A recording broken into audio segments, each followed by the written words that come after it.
Greetings and salutations. Welcome to Knife Chats with Tobias. Okay, welcome to Knife Chats. This is a sort of an almost live event. I don't know if I'm even going to be able to join you right now, but I thought I would do this anyway.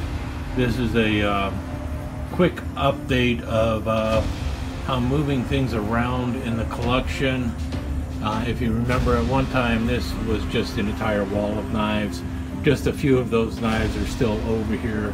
I'm making room and moving things around a little bit. There's a few other things I want to add here, and I think I got some room, but I might need to do some adjusting. As I come around the corner here, the first corner, you've probably seen most of these knives in a video in the past. That's a lot of the hanging knives up there. Got a few more nautical knives up there. Most of my nautical knives are around the corner. And then this is a lot of the military knives I have. I've shown those a couple times. A few other knives down there. And then some of these knives you're going to be seeing in just a little bit in the episode, actually. The knives down here, these Air Force knives, that's probably going to be the bulk of the episode today. Let me work my way around the corner over here. Okay, this wall has not changed much at all.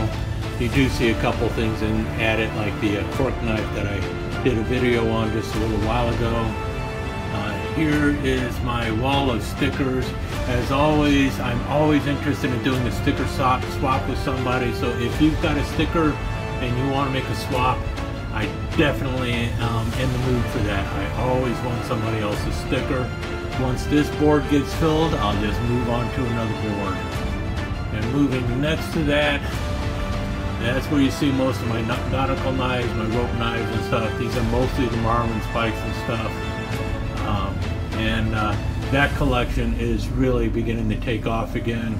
I've got more interest in it all over again, just because of one or two knives.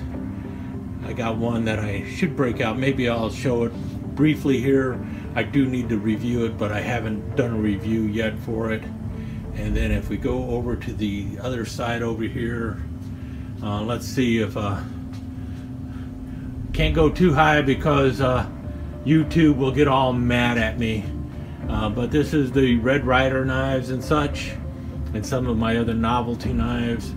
Way down there at the end you see a couple of copies, and then just assorted miscellaneous down here, including the mushroom knives. And then as we come around the corner, well, if we go behind the parrot curtain, we'll end up in Skip the Show's private office over there, which he's converting into a party room for like bachelor parties and stuff like that. He's only been doing that for like 17 years, so who knows if he'll ever get it finished. I shouldn't complain. I mean, he's letting me rent this spot, actually use this spot rent-free, so that's pretty cool of him to at least allow that. This is the dartboard, Skip's dartboard, but I use it just as much as he does.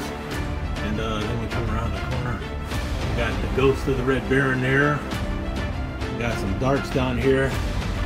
And then we get over to my knives again. And this is the wall of the Scout knives. You've seen it so many times. I'm not going to dwell on it too long. It has not changed that much. And then we go into the Swiss Army knives. See all of them there. And there's Mr. Gree.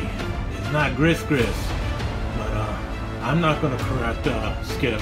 If he wants to call it Gris, he can call it Gris, not Gree. And then more Swiss Army knives. And then here's something you may not have seen. This is something new for the show. Look at that. The Lone Ranger bullet knife. Only $1. Manufactured by Camillus Mk. Is that not cool? An old advertisement for the Lone Ranger bullet knives. And then we come over here, and this is a new wall of knives that has begun. And some of them have moved from the other side. You see down here, that's a lot of the international knives. You got the kukri, you got the Bowie knives, and a few other things.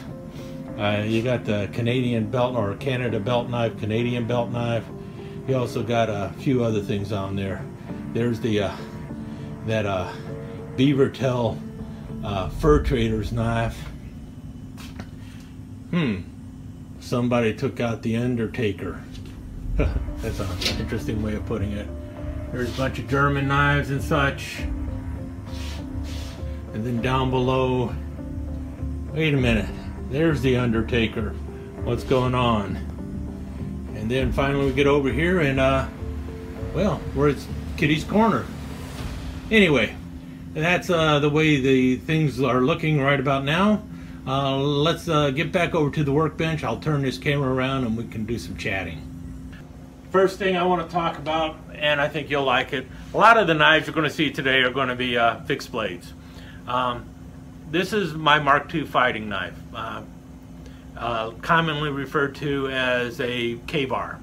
A lot of people like to call it a K-bar, but anyone in the knife community knows that K-bar is a company, and K-bar makes a lot of knives besides this knife, so it's crazy just to refer to this knife as a K-bar knife, especially among knife enthusiasts, because to me, if you were to say, I got a K-bar, I would say, what K-bar?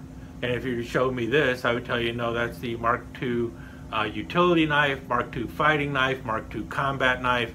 There are numerous names for it other than K-bar that are much more accurate for it, especially considering this knife. I love it when somebody says, I got me a K-bar, but it's made by Camillus. It's like, seriously? K-bar made by Camillus or a K-bar made by some other company? No, you have a Mark II fighting knife and it happens to be made by Camillus. Or you have a Mark II fighting knife and it happens to be made by K-bar. They even have one that's made by Case. Now the one that Case makes, Case is very careful when they talk about that knife because Case did not make this knife during World War II.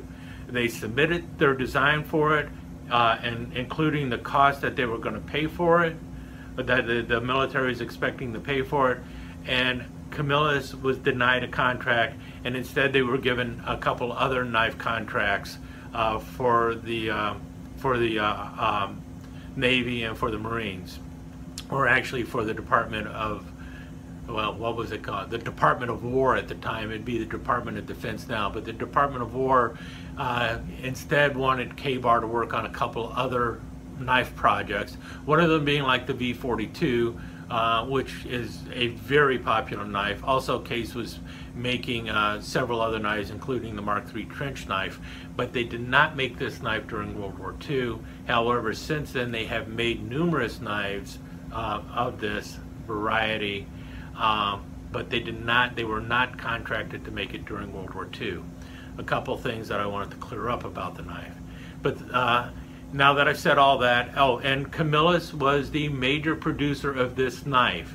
Now, the K-bar, the company K-bar, made more of these knives for the United States Marine Corps than Camillus did. Camillus made fewer of these knives for the Marines, but for the Department of Navy overall, Camillus made more of these knives.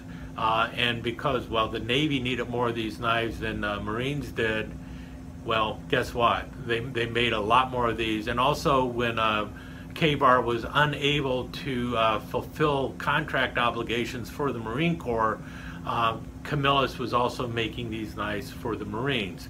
And Camillus was the first ones to make it, and they beat K-bar by about 200,000 knives overall in production.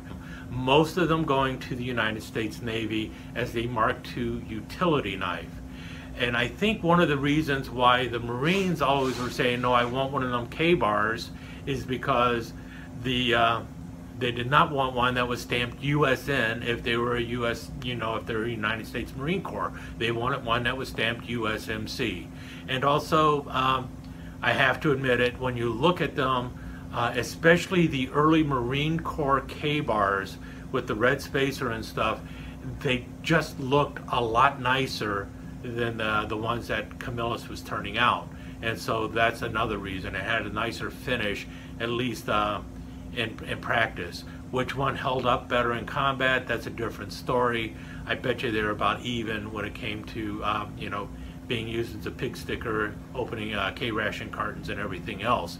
But that's something that I think a lot of people need to understand. Mark II fighting knife, Mark II utility knife, Mark II combat knife, Mark II trench knife. Any of those names are a much better term for this knife than K-bar, because most of them were not made by K-bar. Now obviously K-bar makes a lot of them today, but at one time Camillus had the sole contract for the United States military to make these knives. In any case, one other thing I want to talk about with this knife, and I guess this also falls a little bit on the line of a rant. If you look at this knife, it is absolutely dry. There is no light coat of oil on it. There's the only thing that has been treating this leather is I have occasionally put some mink oil on it. I have not put mink oil on this handle in a couple years. There is no rust on this knife at all.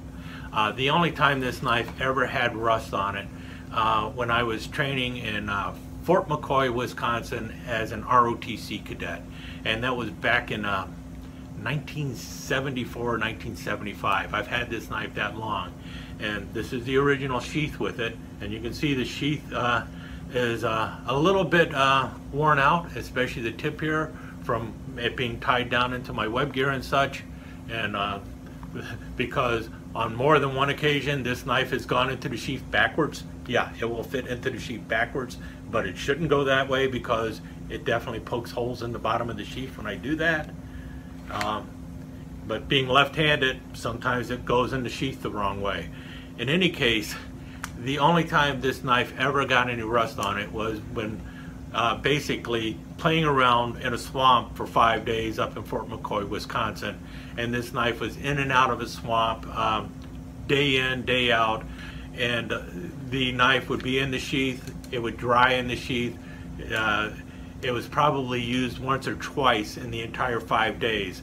By the time I got home, yeah, there was rust on the blade because it had been going in and out of a swamp for 5 days. And I had not oiled it when I was in there. The sheath held up pretty well. It dried out. I had to use a lot of saddle soap to clean it, and then mink oil to revitalize the sheath, but it still held up. Same with the handle. The handle had no damage to it, but I did have some rust forming around the edges here and actually down the middle.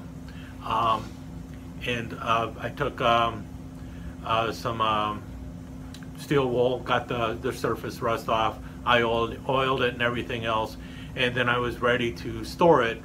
And a person who was actually a former Green Beret turned helicopter pilot basically told me, no, you do not want to store the knife with oil all over it, because what the oil will do is it will actually attract dust, and then the dust will work its way through the oil, and the dust will also bring in humidity, and your knife will start rusting despite you having oil on it. So he said, just store it dry, store it in a dry location, and your knife will be fine. So as long as you keep it stored completely dry in a low humidity area, the knife is also going to be fine.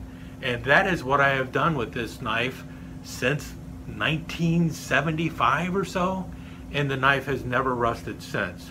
So I have always stored this knife dry.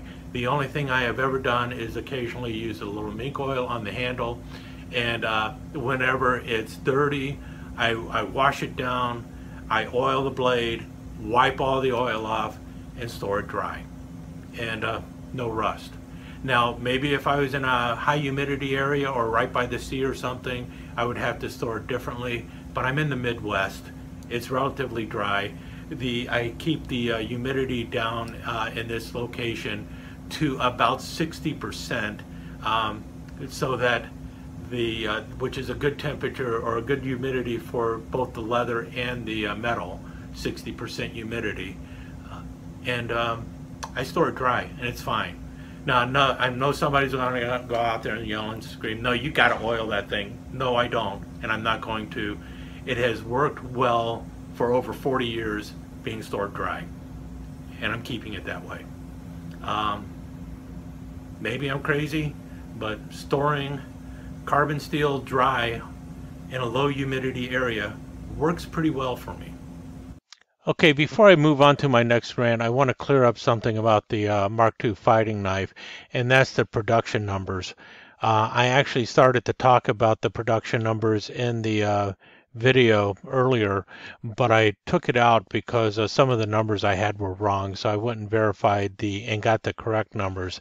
These numbers are coming from a resource from Camillus, basically talking about the different production numbers that they had and the production numbers from the other companies. So there might be a little bit of bias because this is coming from Camillus, but several other sources also say the same numbers or close to the same numbers. So I just want to go over these numbers so you can understand why I'm a little miffed when people keep calling a Mark II fighting knife a K-bar, and that's primarily because the knife was created in the Camillus factory. Camillus received the first contract for the knife, and Camillus delivered the first knives. Union Cutlery, aka K-Bar, came in second. And then two other companies also produced a large number of them, plus at least four other companies were involved in the production of these knives. So to be fair to all the companies, I'm going to give you first the production numbers from 1942 to 1944, primarily because there's only one company that was contracted to make them in 1945, and that was Camillus. So the totals made by these various companies, Camillus made 581,600 between 1942 and 1944. K-Bar made approximately 460,000. Robeson, coming in at third, made 190,000, and Powell made about 175,000. Other makers involved in this knife were the Geneva Forge, Colonial, Imperial, and Ulster, and all of them were suspected of making somewhere between 10 and 50,000, somewhere in those numbers. Most people assuming it was closer to around 10,000, 15,000, something like that. But for my rant, I'm just going to stick to the two top players here, which are Camillus and Union Cutlery. And those numbers are 581,600 versus 460,000, which means that Camillus produced 121,600 more between 1942 and 1944. Now, as I mentioned, these were the numbers for production from 1942 to 1944. Camillus was also contracted to produce knives in the 1945. As far as I know, K-Bar was not. And the numbers that Camillus was contracted to produce for 1945 were 175,000 additional knives for the invasion of Japan. However, as we know, that did not happen, and the contract was basically canceled when Japan surrendered. At that time, before the surrender, Camillus had already produced 67,000 additional knives for the U.S. Navy. When you include these production numbers, 1942 to 1945, throughout the entire war, it brings up Camillus's numbers to 648,600 knives, or 188,600 more than K-Bar. If you would have included, if the war would have continued that number would have been 756,600 knives, or 296,600 total knives from Camillus. That's what was contracted, but what was delivered was 648,600. Now, as I mentioned, Camillus was making the knives for the United States Navy. They were also making some for the Marines, but for the most part, the bulk of the Marine knives were being made by K-Bar, or Union Cutlery, and stamped K-Bar USMC. The Camillus knives were the identical knife as the Marine Corps K-Bar.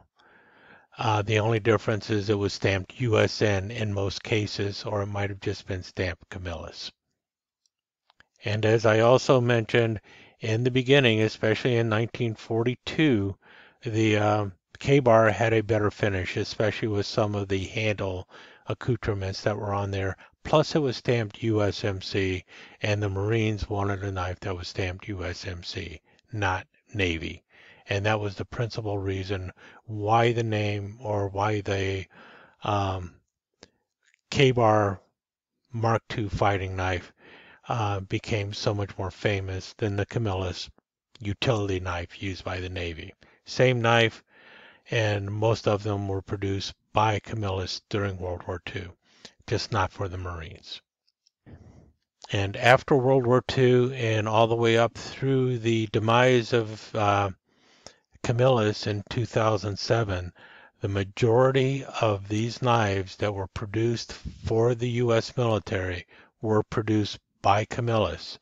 Other knives that looked like this by Union Cutlery or K-Bar were normally produced for the civilian market, similar to the way Case has produced one for the civilian market. Case never had a Department of Defense contract to produce this knife. In this next segment, I show how I use the slide at the top of my sheath to hook my knife into my web gear while I was serving in the Army.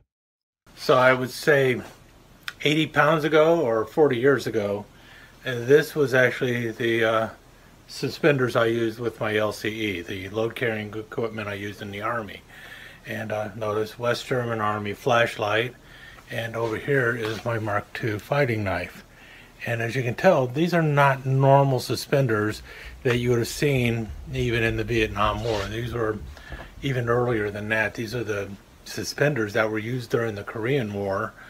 I had them since my ROTC days, and I really just liked the way my knife would carry on these. And so when I joined the, my unit, first of the 54th Infantry in Bamberg, Germany, I said, what's the worst they can do is tell me I can't wear them. So I put them on, and no one said anything, and so I just continued to wear them.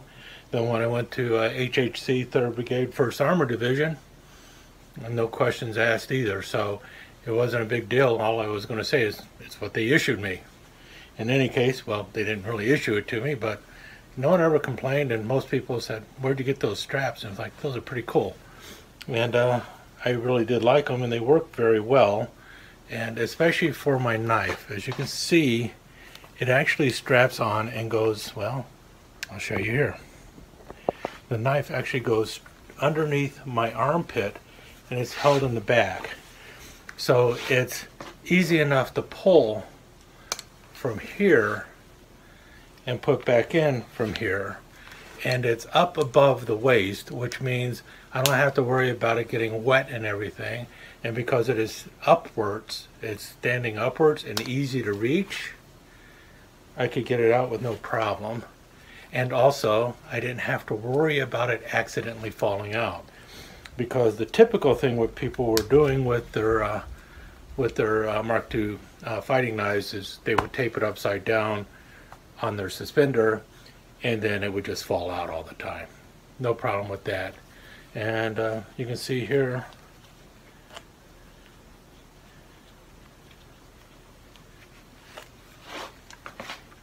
that's all I use, one of the clips that you use for your canteen to hold the knife in place. So it worked out really well for me. And You know, with today's world of Molly and everything, you wouldn't need something like this, but we're talking about 40 years ago when attaching your gear was a whole lot different. Any case, that's the way I carried my Mark II fighting knife in the peacetime army in Bamberg, Germany, about 80 pounds ago.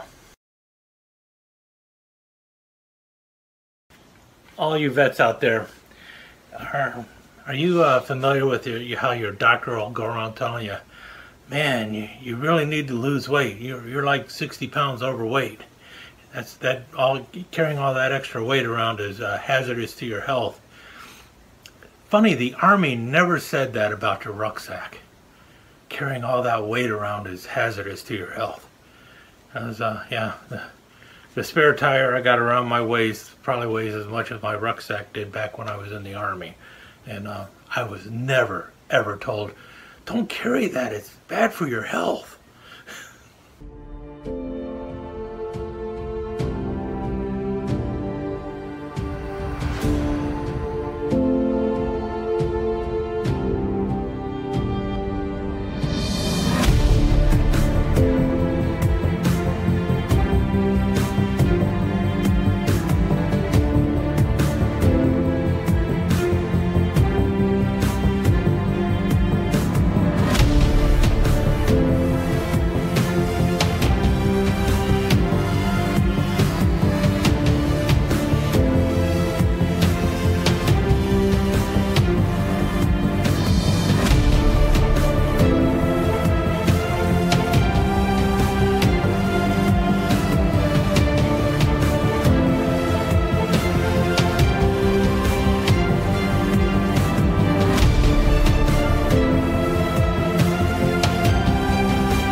Let me take just a second to thank you once again for dropping by and spending a few minutes here at Knife Chats with the Pious. I really do appreciate it, and I do appreciate any comments that you leave. So please remember to give me that thumbs up, and also don't forget to subscribe and ring that notification bell so you'll know when the next episode is up and running. Thanks again for dropping by. Really do appreciate your time here.